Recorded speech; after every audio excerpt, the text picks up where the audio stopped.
Hello and welcome to session 5. We're now looking at duty 2, the skills for contributing towards the care planning process.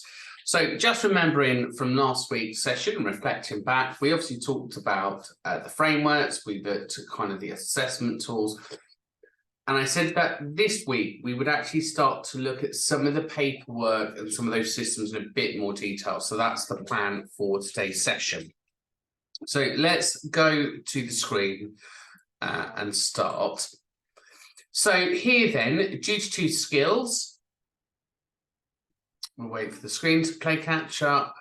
And here we're looking at then formulating and monitoring responses, kind of looking at person-centered care, making sure it's evidence-based. We'll take appropriate actions when in charge of health and social care and requires screening, referrals, and multidisciplinary working. We'll apply principles of infection control, so when we're assessing and making sure that that's all apparent. We'll communicate and provide information in accessible ways, develop and manage and maintain appropriate relationships. In a range of settings, recognise people that includes risk around neglect and self-neglect, work within the limits of our own competencies and training, act in accordance with legislation, identify documents and evaluate the evidence there, making sure that we store it correctly, and the ability to read and interpret and understand clinical records, reports and notes. So just thinking about the reading and interpreting clinical notes, again, if you are not au fait with digital skills, I do a digital skills session on YouTube. So if you go on there, there's a playlist. But I do teach you how to use digital technology to read information and how you can use AI to interpret clinical information. So you can pop a clinical report up there, use AI technology, and it will tell you what it means in plain terms, basic terms. And that might be really useful if you're trying to summarize or understand what a doctor or consultant's written. So looking at the very first skill then, so taking appropriate action and looking where changes within health and social care requires screening, referrals or multidisciplinary assessments for ongoing continuing healthcare eligibility. So here then, we need to understand and recognise the changes within an individual. So we need to understand those physical health and mental health changes and what then pushes it through the categories. So what now makes it an A, a B or a C category? So understanding that referral criteria is going to be important for you to recognise when it's time to refer on or alter or adjust or even go to a fast track approval process. You'll need to conduct initial screening processes. So that's looking at the initial assessment tools that you might use. So understanding your assessment tools to originally collate the information. So if we go back to the first module, we looked at assessment and nursing tools. And if you did the CHAP session, we looked at assessment and nursing tools there. But do you have different ones around activity of daily living? So how are you assessing those? Or is it simply objective observations? Are you writing them up? But remember, it needs to be evidence-based. So if you've got your initial screening tools, what is the evidence behind them? And are they recognised tools to monitor physical and mental well-being? Equally from that physical well-being, from those assessment tools, do they have refer-on tasks? So for example, if you do a MUST score, it tells you to refer it to somebody. Again, if you do things like the GLAD scores and the PH9 scores for cognitive and mental health, they have certain thresholds where if it's severe and above, you would expect a referral to mental health services. So determine the need for further assessments. It may be that you do your assessment, you haven't quite got enough evidence. What does that look like? Again, when we look at the assessment tools and we see the criteria, the A, Bs and Cs, you may be assessing somebody good day, bad day, and thinking, look, good day we're here, bad day we're here. And actually, if I did another assessment or a different assessment, this may push me over the threshold. So that may then make somebody more eligible for the CHC funding.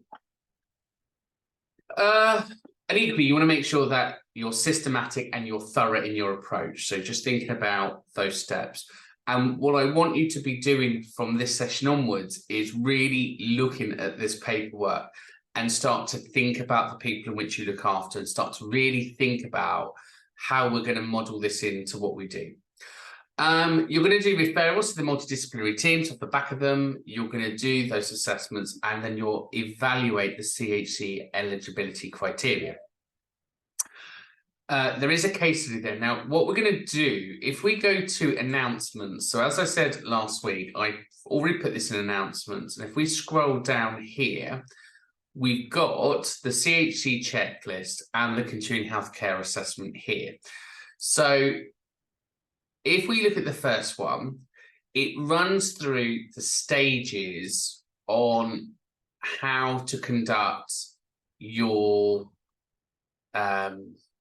CHC assessment. So for example, the first one is an example checklist is available here. So if we click on that, let's have a look at this example checklist. So this is from the Department of Health. Obviously, make sure that you're on the most current and up-to-date revisions document to make sure that you're working in line. So what is the checklist and why is it used? So the checklist is a screening tool which can be used in a variety of settings to help practitioners identify who may need referrals or full assessments for eligibility for continuing healthcare. Staff who complete the continuing healthcare should be familiar with the principles of the national framework. So again, we will show this later on. And again, it runs through the two outcomes, which is a negative checklist or positive checklist. Now, if you remember, I was saying about if you're not very good at reading or you find reading quite difficult, you can always highlight the text and do a plugin tool. So up here, read aloud text to speech, and that will read the document for you.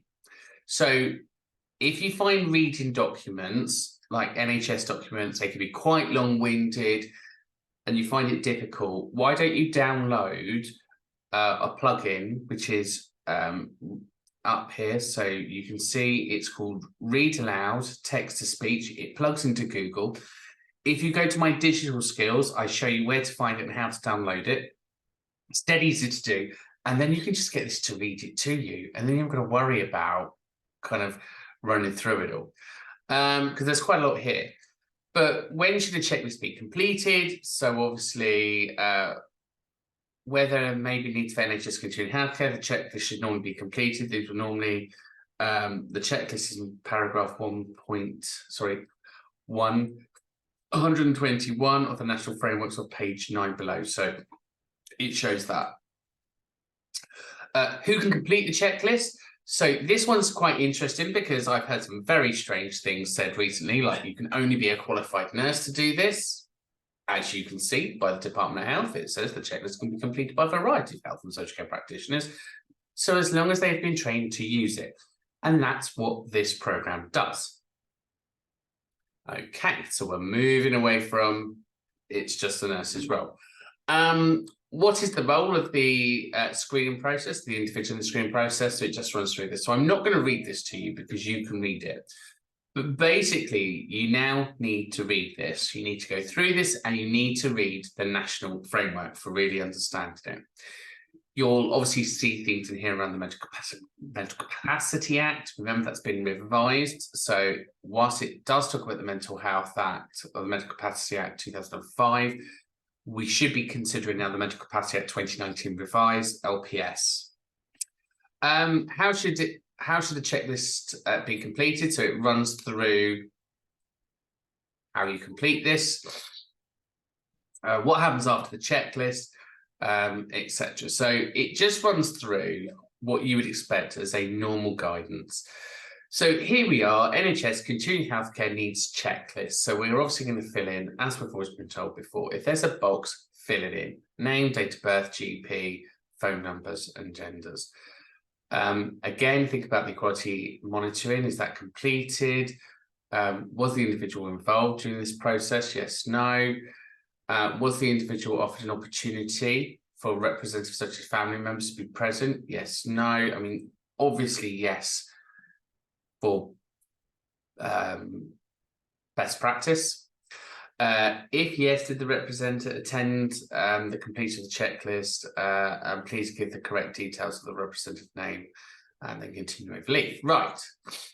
So when not to screen, so it gives you some information there. When not to screen. And then here, it gives you an example of the screening process. So the first thing that we're going to look at is breathing. The criteria is CBA.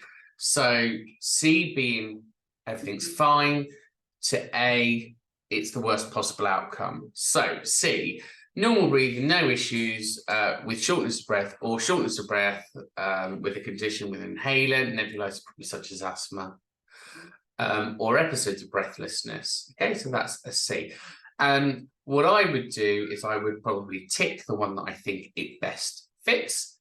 And then here, I would put a brief description and the source of evidence. Now, the source of evidence that you want for this is going to be clinical data or a diagnosis. So you're going to want, such as when conducting vital signs, when doing oxygen levels, they're continually at this. The last diagnosis was this. So, for example, it might be COPD, maybe this, I'm just going to say lung cancer. If it was lung cancer at early stages, maybe you'd be doing this. It's probably fast track if it's lung cancer. But again, just thinking about where you're going to be sitting at on there. So that might be a decision to think about. But again, here you can see, look, requires oxygen therapy or whether it's room ventilation through nasal would be B, and then A, looking at using a tracheotomy or looking at that requires management. I don't know why that's on that. Looking at management to manage the breathing by non-invasive devices such as simulation and maintain breathing, non-invasive airway pressures and non-invasive ventilation. So you're going to write your letter in there. You're going to write or summarize what that is there. You're then going to point to the evidence.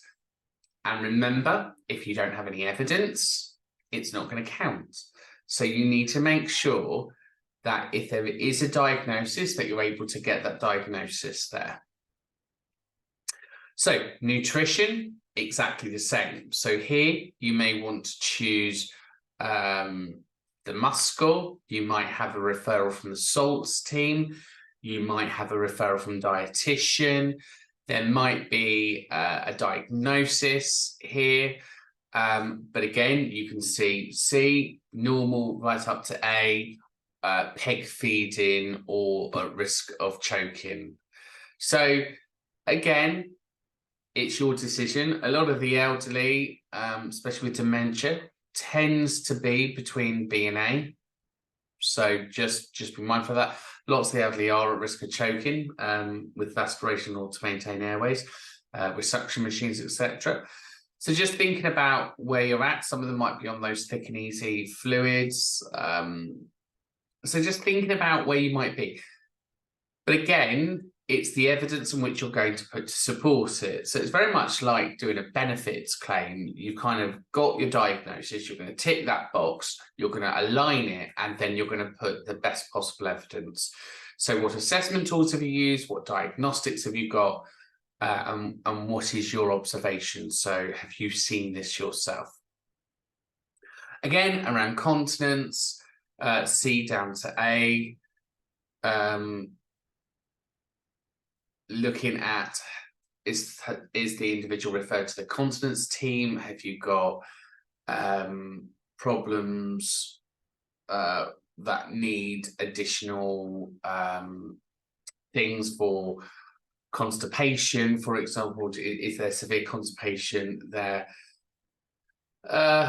Which would kind of be an A if it's constantly where you have to do manual evacuations, etc. But again, looking at your frequency, so you might have your bladder diaries, your bowel movement charts.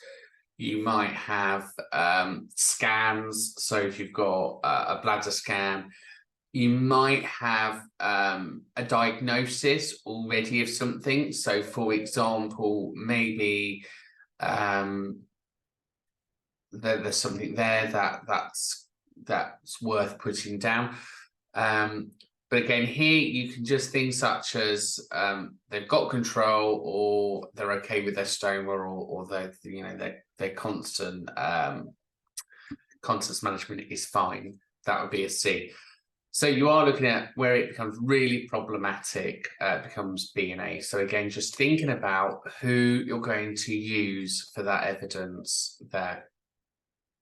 Again, skin integrity, so that's going to be evidence from your tissue viability team, pressure sores, open surgery, dressings, etc. So again, thinking about who's more at risk. So it might be the fact if they've got diabetes, maybe they've got a low immune, as well as these open pressure sores or wounds. So that's going to be pushing more to the A grades than the C's and B's. So again, brief description of the needs. So it might be that Steve has an infection which causes a lower immune, C evidence 1.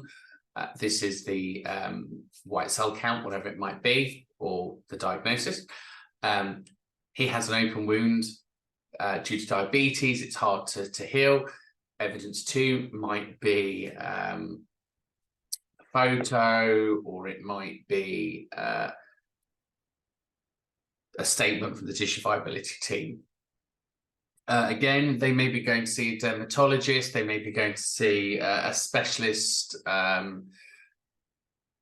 skin referral at the referral clinics. So again, whatever your evidence is there. So again, same for mobility. Have you done a referral to occupational therapy? Are they under OT? Are they under physio? Do they have equipment adaptations and adjustments?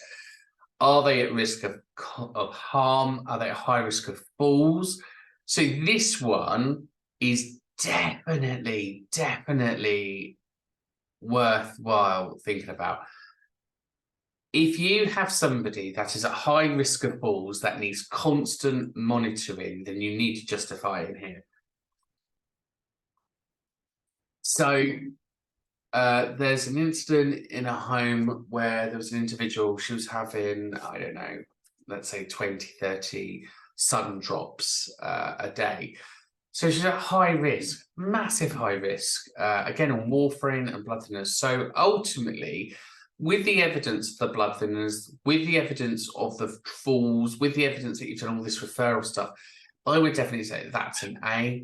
And you're looking there for the level of support. With the level of support, it's going to be constant observations. So in eyeline, because this person is just at such a high risk of injury, if then the CHC fails to go through and you have completed this, and then this person has a fall and is injured, and you end up in a CQC investigation, you're able to then say that you've done everything within your duty of care to try and mitigate those circumstances. Communication, that one's relatively straightforward. Apologies, I have no idea why my screen is constantly jumping. But communication is relatively straightforward, from verbal to non-verbal. Again, evidence there. Psychological emotion, so looking at previous mental health, looking at any diagnostic tools that you've done, look at any referrals to secondary healthcare. Are they open up to secondary services? Are they open to the crisis team? Do they have psychological and emotional interventions? Are they on mood stabilizers?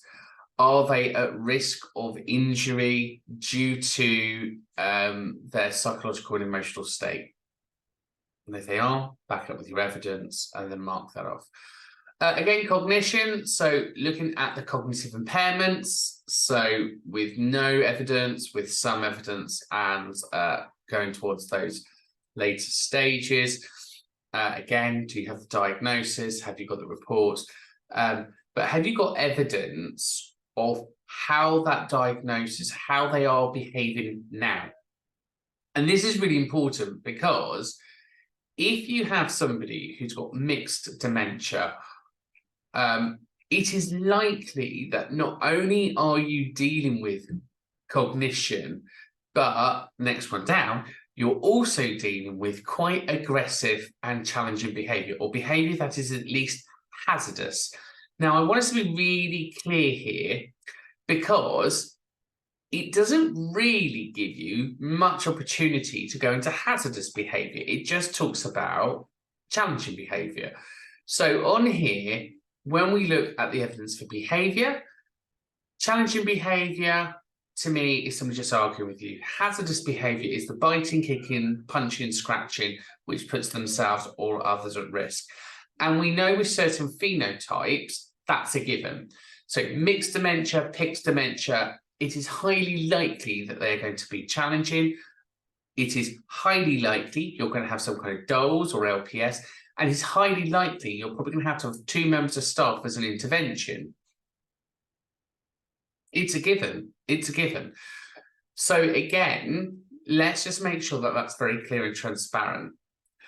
Thinking about drug therapy and medication. So again, think about the type of medication. And again, this is really important around PEG feeding. So if somebody is PEG fed and they have medication, please list the amount of medication they've got and how long it takes to administer, because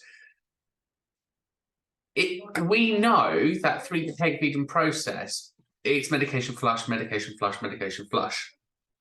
If they're only on maybe 1 or 2 meds, that could be a relatively quick process. However, if they're on multiple medications, this could be a really timely exercise, and therefore that needs to be taken into account, especially if there are phenotypes or other types of cognitive or behavior or hazardous behavior that makes it even more challenging. So we need to build that picture up with the evidence around that. And again, with dementia,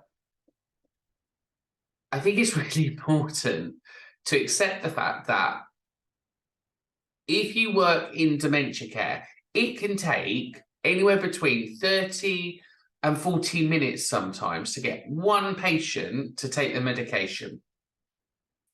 So if you have a person who is unable to take their medication because of their late stage dementia, because of the level of intervention that needs to happen, it's really important. Sorry, it keeps jumping. It's really frustrating. I don't know why it's doing that. It's really important that under the medication, we list that. Because again, it can take a long time. We know that. Autosets of consciousness, that one's a given. And again, what we're now going to do is total from all the pages, we're going to write down how many A's, B's and C's we've had. Highlight the outcomes indicated by the checklist. So what's your rationale? So is it a positive or negative assessment? There we go. So we've got that there. Your rationale, we're going to sign and date. And there is your equal opportunities monitoring form. So that gives you a little overview of the assessment tools in which we should be using. That's there. We then move on to the blank tool. So if you want to give that a go, you've got the blank tool here. So I've given you access to the blank tool. So that's there for you to run through. Have a read of that. It talks about the severity and the tracking of that. So have a look at that blank tool there. And then your monitoring forms. So this is the full form, sorry. We'll talk about that in another day. And then obviously there is a fast track one. I don't know why I'm talking with a fast track one. not sure. I think it's on the government gateway. Oh yeah, look, fast track assessment. So that's there as well, just for you to consider that. So that's under that announcement. So have a read of that, click on those links. It's really important as part of your EPA and understanding this process. Here, you've got some videos. That's definitely worthwhile watching. So who's eligible, when are they eligible, etc., and about the fast track. So do go over that one as well for your skills. And then there should have been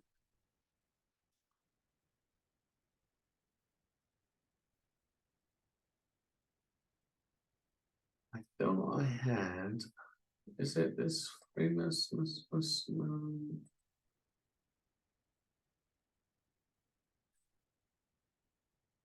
yeah, so Compass Continuing Healthcare is an organisation that does CHC assessments.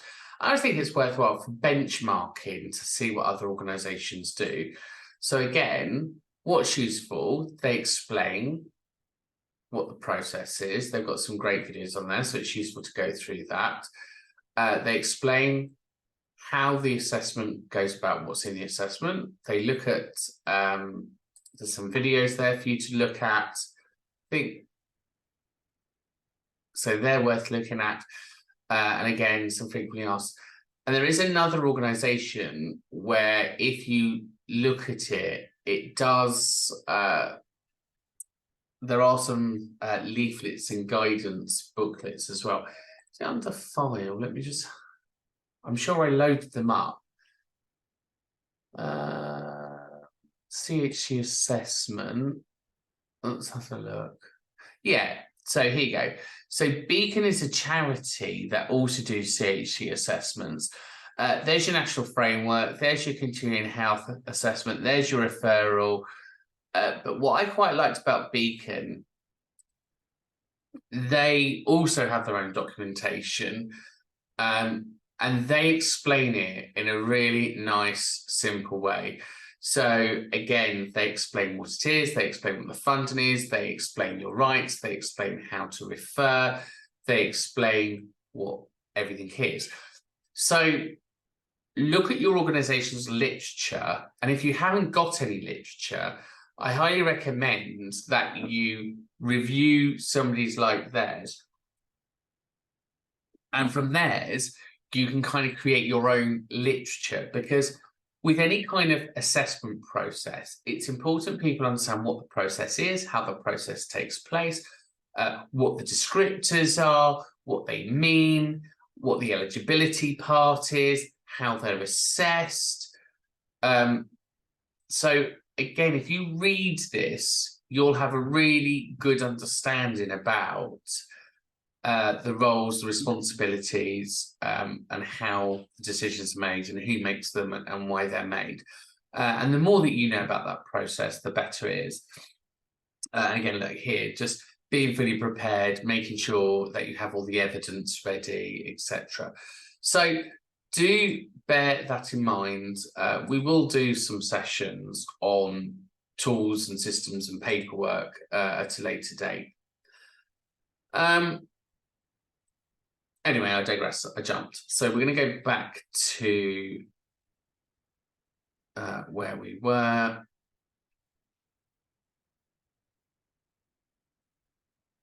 Bear with me.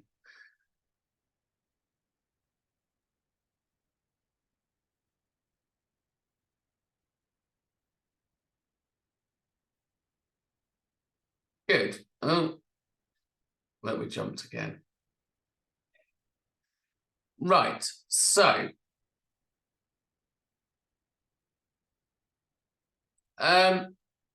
communicate and provide information in an accessible way. So thinking about all of that documentation that I just showed you.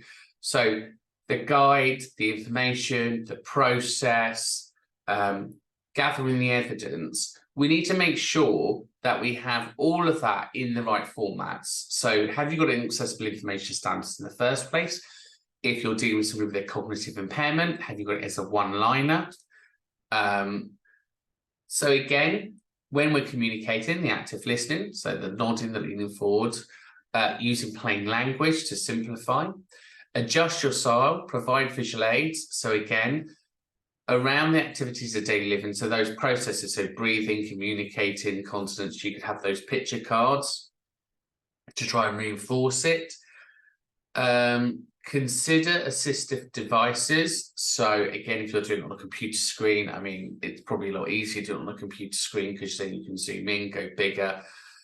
Again, if you've got the read software on your computer, so up here, if you have the read aloud software, you can also, they go bigger, go smaller.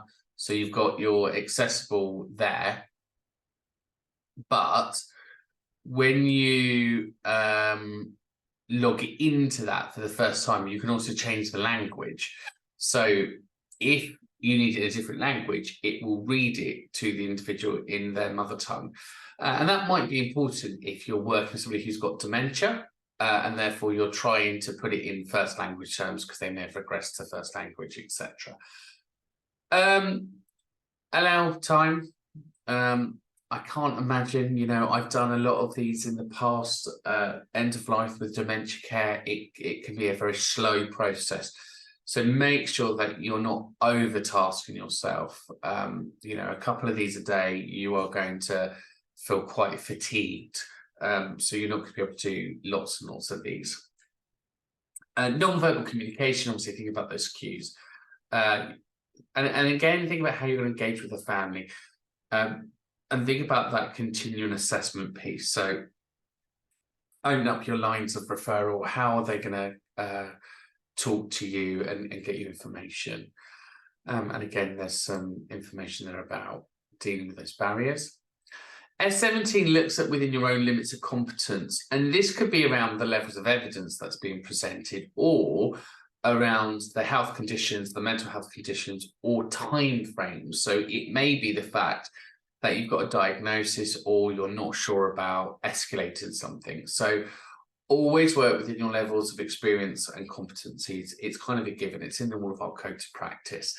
But understand the limitations of your role. And if you've got something and you're just not sure about it, it's worthwhile speaking to your supervisor or line manager and saying, look, I think this is this because, and then try and justify it. Assess your own abilities. So again, what you tend to find with this is the more you do them, the more knowledge you're going to gain, because you're going to start looking at other conditions that you've never heard of, and therefore you start to grow your own knowledge. So that's worthwhile. Delegate tasks appropriately. And that tasks might be around collecting evidence, referring people, if you work within a team. Provide clear instructions. So that might be around things that you need the family to do. That might be things around the healthcare provider that needs to do, or that might be things for your admin team to do. But, you know, just set those SMART targets and making sure they're very clear. Carry out and monitor and supervise. So making sure that if you do delegate tasks, that you're supervising those tasks and that they are being followed through. There's nothing more frustrating if CHC assessment is being held up because you're waiting for a piece of evidence and it just keeps slipping through the net. So make sure that you try and close those and use your tasks software. So in your Teams or in your Microsoft Outlook, just start setting tasks and reminders so you're not missing deadlines. And, you know, don't leave something to a deadline date, bring it forward a couple of days so you give yourself wriggle room. Because again, what's going to happen is you're going to do this assessment, family are going to bombard you with information, write it kind of in shorthand so you can then go away and process this, or if you're a super quick typer, you might want to do it there and then. But what I tend to do is I need a bit of reflective time, so I need time just to digest what I've been bombarded with.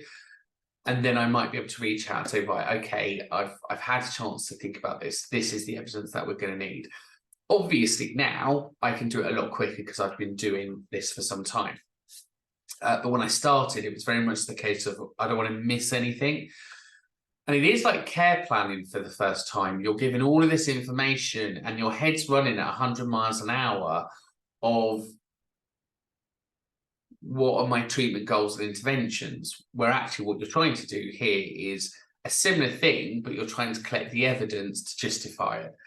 And obviously you want to put forward the strongest pieces of evidence to justify whether it's a positive or negative outcome. And again, what you want to do is it that tight that if it goes to appeal, you know that you've done a robust, thorough job and you've been systematic, you've followed everything through. Again, think about your own professional development. So just stay up to date within your field and reflect on your experiences. So when they go through, you're going to feel elated because you feel great. When you put a positive through and it doesn't get accepted, you feel a bit deflated. So it's important to understand why. And again, I remember when I started, I used to have probably more rejected than accepted, and I felt it was a bit like a lottery at some times. And then when I sat down with the person that was rejecting them, because I've actually phoned them up and said, look, can I come and see you? Because I'm obviously missing something here. They showed me and they said, look, it's just the way you're writing it. You're not giving us enough information to make a decision.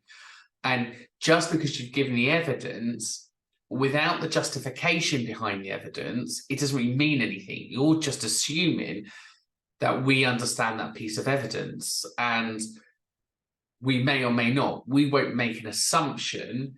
It's down to you to tell us why you've put that piece of evidence there. And I was like, mind blown.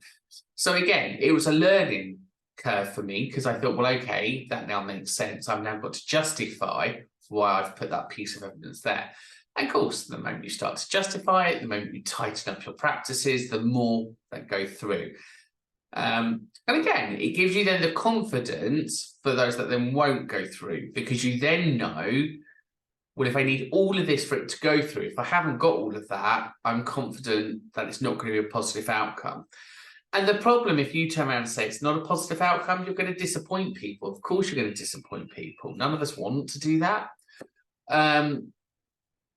But again, we need to justify it so we can say, look, unfortunately, it's not a positive outcome because you've got a lot of boxes in C's rather than B's and A's. And actually where we needed to be was a majority of A's and B's.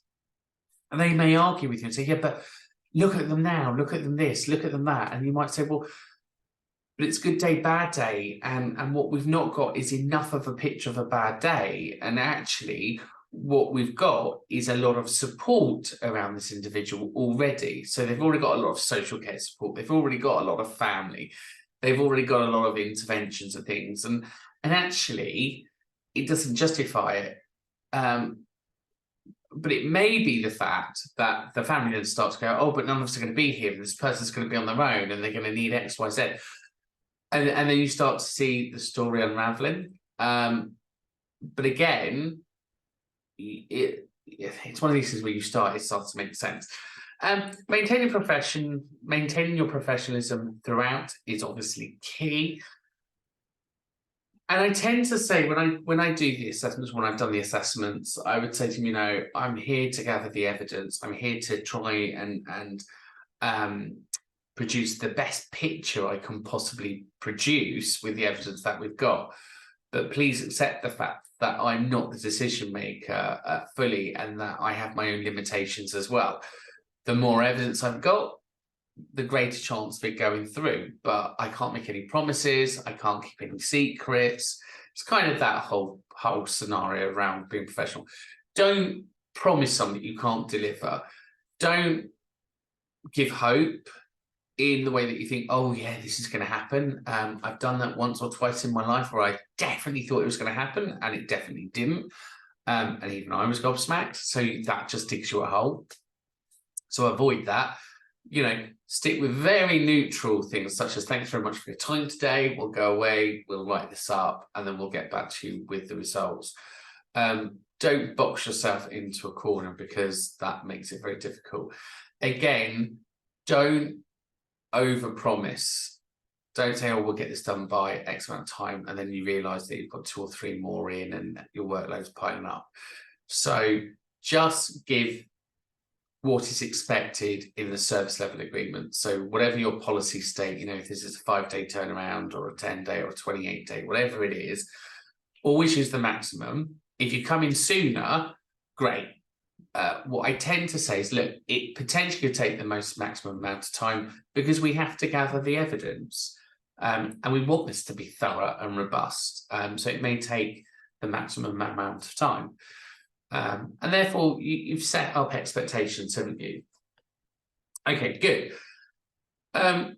So here you can see there's a scenario for you to go through to have a think about. So let's consider the scenario in a hospital where you work as a registered nurse on a busy medical surgical unit. So here you need to understand your own scope, you need to assess your own abilities, you need to delegate tasks, you need to provide clear information, monitor and supervise, recognise the need for escalation, seek guidance, continue professional development, reflect and learn, and maintain professionalism. So have a read of that, think about what you would be doing, and the more you can project and think about those processes, the easier it's going to be. S8 looks at developing, managing and maintaining appropriate relationships and rapport with people, families, carers and colleagues. So let's just talk about the therapeutic relationship here. So the therapeutic relationship here is built upon trust. So therefore, don't promise something you can't deliver. Always treat people with respect, always treat people with empathy. They are looking for this support to help improve the quality of their lives for themselves or maybe a loved one. There is always going to be high emotions around this. So never be judgmental, never give your opinion. Just treat everyone with kindness and compassion. Don't think you've got the answer just because you've seen something. Ultimately, family members talk. The great responses here are, I can see that this is difficult. I can't imagine what this is like. Let's work together to try and get the best outcome.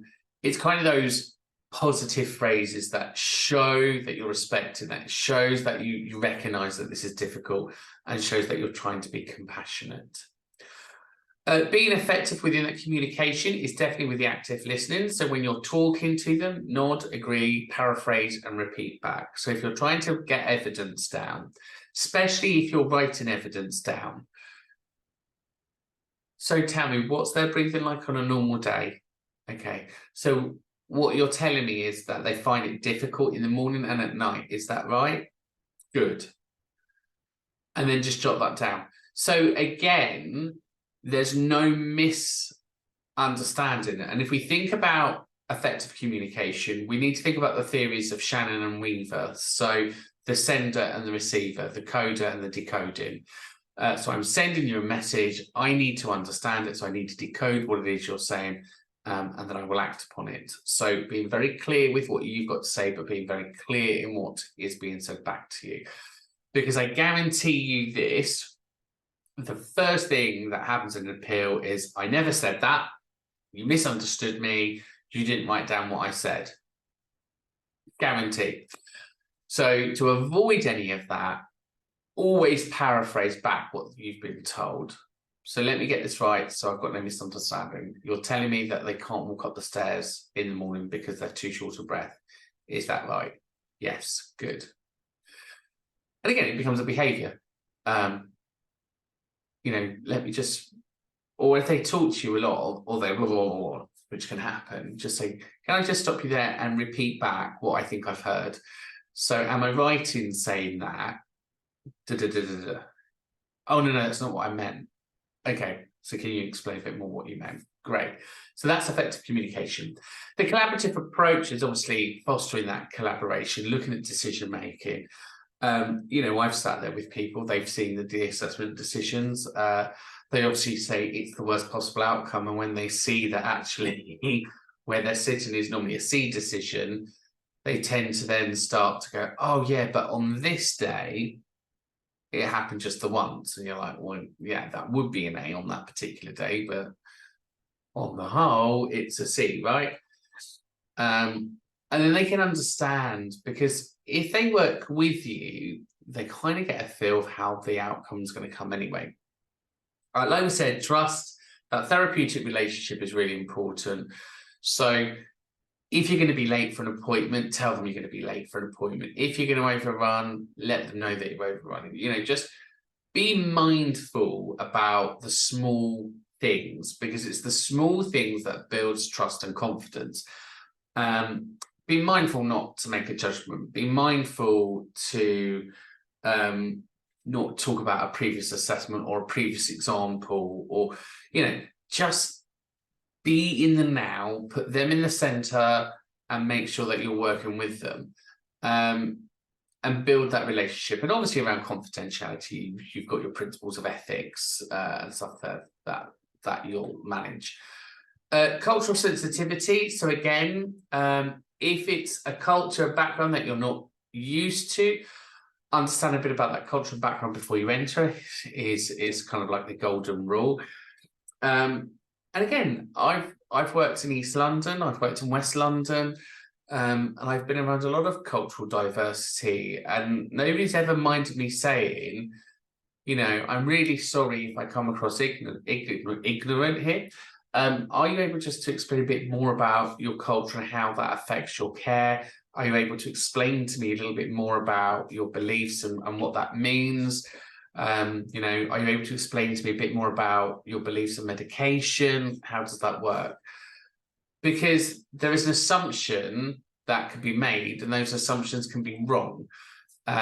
For example, there's an assumption that Muslims will not have minor alterating drugs. A lot of practicing Muslims won't. However, some Muslims do. So we can't just go in with, oh, I understand your culture, and here I am with all the answers. So don't forget, it's still personal-centered. As long as we're personal-centered, we're going to be fine. So professional boundaries, obviously maintaining those boundaries, maintaining that balance is where we need to be. The collaborative and working with your colleagues, that can be the bit where you need that mutual respect, making sure that you're collaborating well, that you're collecting the right evidence, that you've got the right referrals going in and the right information coming back. Looking then at that culture of learning and reflection, so making sure that you're reflecting and then learning after each opportunity, providing those feedbacks and areas of improvement. Checking for emotional support, and that emotional support is a 360 thing, so that's for the family members, because this is going to be a difficult time for them. So have you got points of referral? Can you refer them on to maybe Counselling Plus or the IAP service? Have you got support for the individual? Are they aware of their rights in therapy? And again, for yourself, so how are you looking after yourself and your supervision? Because again, it can be incredibly draining and distressing, and without realizing, you've got that transference and counter-transference of feelings and emotions. So be mindful of all of that. So by embracing these principles, you can develop and maintain a meaningful relationship and a rapport with family, friends, and colleagues just by following those basic principles. And again, here we've got another scenario of you in a nursing home, working as a care coordinator, working with residents, families, and external healthcare professionals. We won't run through that, but have a read of that and just use that as a reflective tool. Good. So let's soldier on. We need to promote health through applying the principles of infection control. This stands here, it seems to be in all of them, but as you're going into to conduct an assessment, just think about your hand hygiene, your PPE. Think about respiratory hygiene. So think about your coughing, if you're taking infections into unwell people, that obviously wouldn't be appropriate, but think about the fact that you are working with unwell people as well. You may need respiratory hygiene, and think about your coughing etiquettes there. Again, think about cleaning your equipment, so your phones, your pens, your laptops, and etc. And obviously just follow your universal infection control procedures. And again, it's always worthwhile educating yourself and others on that principles. And again, there's a scenario there for you to work through. When we complete, store and retain reports and data, obviously you're going to hold these in line with your roles and responsibilities, your organisation guidelines. So if you're in the NHS, you'll have your information governance processes to follow. If you're in a care home, you're going to have your care management systems in which you're going to refer to. But think about the transmissions of these reports to the external agencies. So have you got secure encryptions? Have you got password protections on those documents? So when you complete them, save them, put a password, and make sure that you are following good information governance policies and procedures. Again, thinking about your GDPR, only holding the information for as long as you need it for, but equally maintaining them for audit trails, and just checking what the compliance is on that. And then below, here's a working example of storing and recording information for hospitals, care homes, and hospices.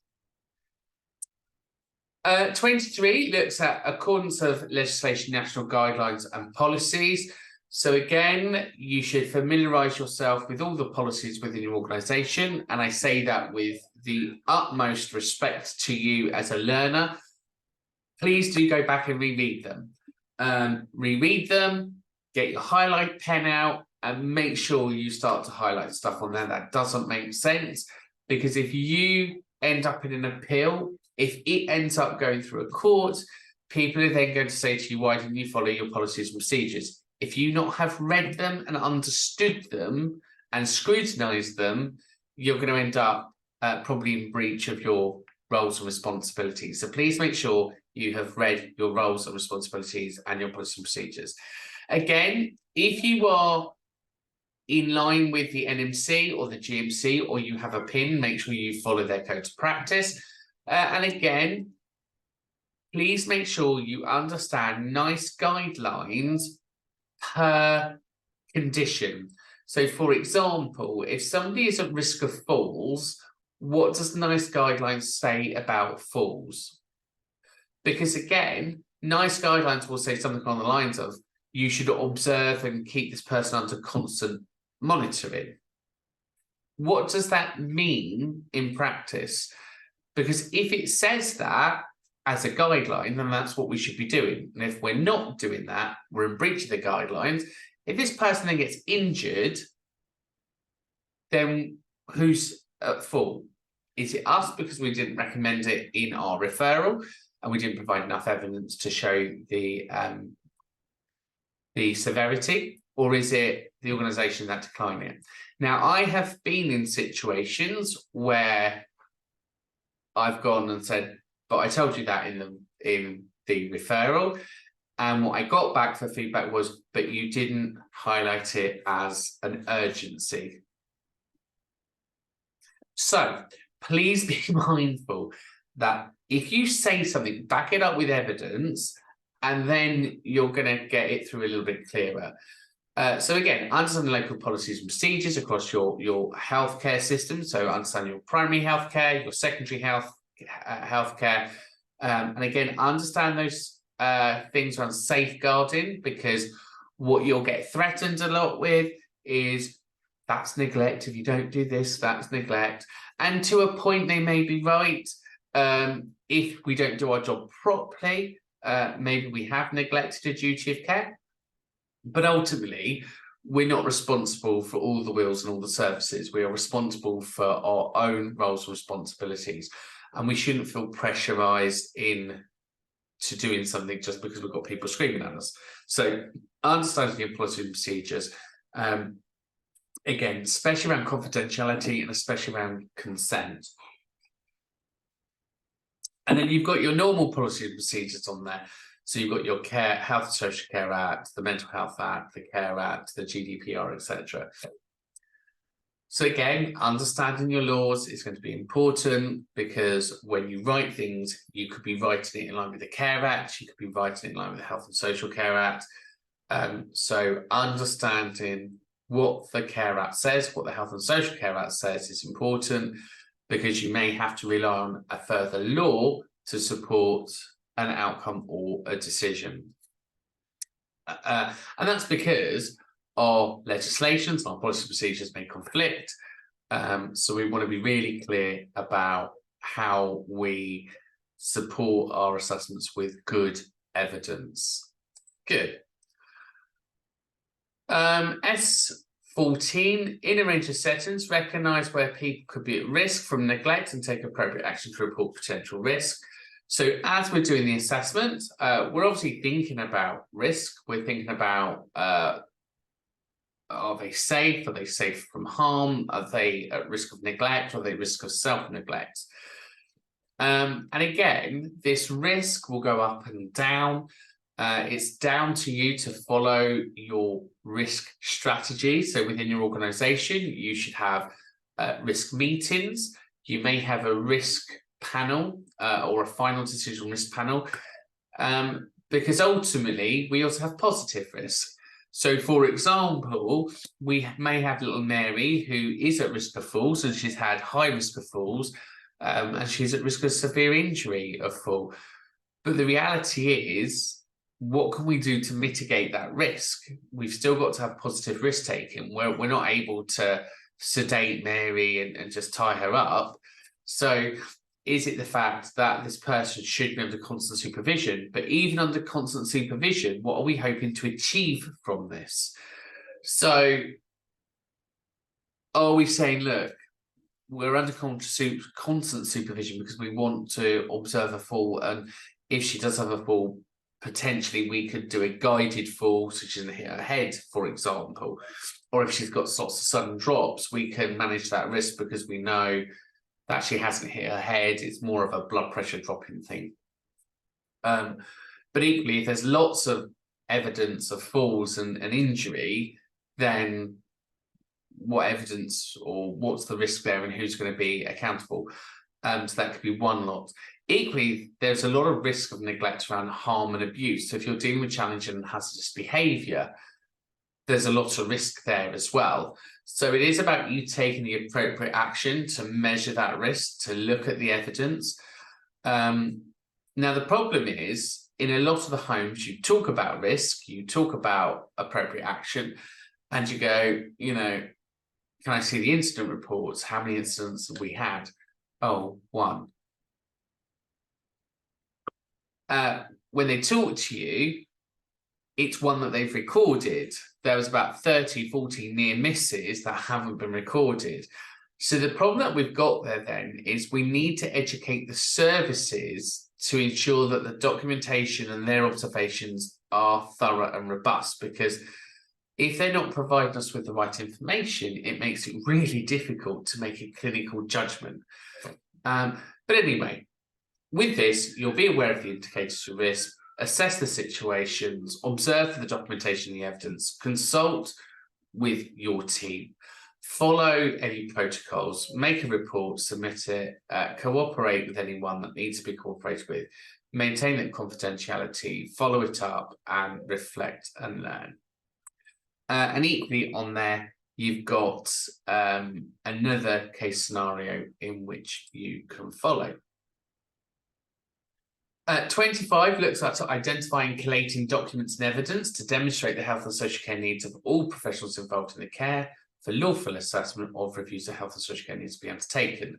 So as we've already said, when we looked at that document at the very beginning, how are we going to get that evidence? What is it we're going to get? What is it we need? And where are we going to get it from? So again, just thinking about how you're going to gather those documents, how you identify the right professionals involved, the right professional decisions. It may be the fact that you've got a suspicion that somebody has a diagnosis and they haven't yet had it. So can we get that as part of the evidence? Establish the lawful authority, so looking at consent and access to review this information, because you may not have the right to review. Think about how you're going to collaborate, how you're going to standardize that collection process. So what does that evidence look like? How are you going to present it? Do you need to anonymize any parts of it, or do you need to expand on any parts of it? How will you review that? How will you verify the accuracy of the information? So we use a process called VARC, valid, authentic, reliable, current, sufficient. V, valid, authentic A, reliable R, current C, and sufficient S. So things such as cognitive impairments, once you've got a diagnosis of dementia, it's progressive, right? We know it's just going to get worse. It's never going to get better as such. So we need to be thinking about, well, when did that diagnosis come in and how far through the stages are they? What does that look like during this assessment? Obviously, we need to prepare that information for review. We need to think about how we share that information and the consent to share that information. And again, you've got a little case study to have a look at and just to think about and reflect upon. 28 is the ability to read, interpret, and understand clinical records and notes. So again, when you get all of this information in, there may be things on there that you're going to read. I've been doing this job a very long time now, and I can still say I read a lot of medical reports and go, not a clue what somebody's trying to say here. So if you are in a situation where you've got lots of medical terminology, obviously try and develop a good understanding, keep the clinical notes, try and not use abbreviations, try to keep it nice and simple. And obviously, if you need to use AI technology to help you interpret the information, that's there. Review the structure of the clinical records, identify key information, so scan through it, look at the key points, highlight the bits where it meets the A or the CBA criteria. Think about your clinical thinking skills. So analyze those clinical reports. If you've got a progressive condition, highlight that, because what we're saying is, look, this is where we're at now. It is likely that in a month's time, 3 months' time, 6 months' time, this is where we're going to look at. Try and consider that holistic picture all the time. So always think about health and well-being and how it all interlinks. Keep up to date with advancements. So as information comes in, as things progress, make sure you're maintaining that, and obviously maintain that confidentiality and record keeping. And again, there's another little case scenario on there for you to read and reflect upon. So that's the end, or should be the end of that. Excellent, it is. We've now got some reading. So if you want to do some extended reading, here we are. Obviously, the one that's really important here is what we've just covered. So number 3, please make sure you read number 3 without any shadow of a doubt. So effective communication, I didn't cover SOLAR actually. SOLAR is a great way of dealing with non-verbal. SOLAR is sit, open, lean. I think something like explain, reflect. But it's Egan's theory to communication. It's a great method. It's a great tool for communicating. So yeah, run through these, have a quick flick through them, but the ones that you definitely need to be on top of is number 3. I'm hoping you're all up to date with personal-centered thinking. Evidence-based practice is obviously key. SOLAR, like I said, it's a great communication tool. And obviously record keeping and data management, you should be aware of your governance within your organization. So let's look at the assignment. So the assignment then for this, you've got a case study. You've got John, who's a 68-year-old man who's been recently diagnosed with multiple chronic health conditions, including diabetes, heart disease, and arthritis. So there's 3 different things going on there, 3 different referrals, 3 lots of evidence that you're going to need. So think about how that links up to those reports. So thinking about what is the diagnosis, what's the long-term outcome, what is the treatment, how does it impact on his daily living. He struggles to take his medication and adhering to a healthy diet. So again, you've got some information there about his social needs. How is he going to maintain taking medication? And again, if he's in pain, how's that pain being managed? If he's on a lot of pain medication, does that alter his cognition? Does it, again, put him more at risk of falls? He wishes to continue living independently. So just thinking about that, you've got a lot of information there that you already need to start building this picture up on around risk, around quality of life, around good day, bad day, around multidisciplinary teams. So again here, it's asking you to do an assessment, cover these key points, and then look at the care plan. So most people have been doing this about 500 words. You basically go through this assessment, read his background, do the assessment, and you're going to contribute to his care plan and do a comprehensive assessment of his health and social care needs. By addressing his chronic health conditions and management, diet, mobility, and social and emotional support for the care plan. So you're going through this and you're basically highlighting the key problems, and you're looking at referrals and interventions to manage that. There is normally an example assignment on the back page. It's not there, but I will make sure it's there for you to have a look at as well. So once you've done that, you can have a look at that assignment. And then next week, we're going to move on to duty 3, where we contribute to the continuing healthcare assessment of individuals. And we've already looked at today, we've looked at that checklist. And then next week, we're going to actually look at the actual national framework for continuing healthcare for NHS funding. And again, we've got our setup and outcomes there, but we're going to really dig a lot deeper into that paperwork. So it'll be great from now till then that you go online and have a look. Anyway, thanks for watching. Hopefully that's made sense. I haven't blown your minds. But just to remind you, you're going to go up to the announcements, and in the announcements up at the top, it's here. Look, you've got your where is it? Continuing healthcare assessments and your checklist. So have a read of those for next week. Anyway, have a great week.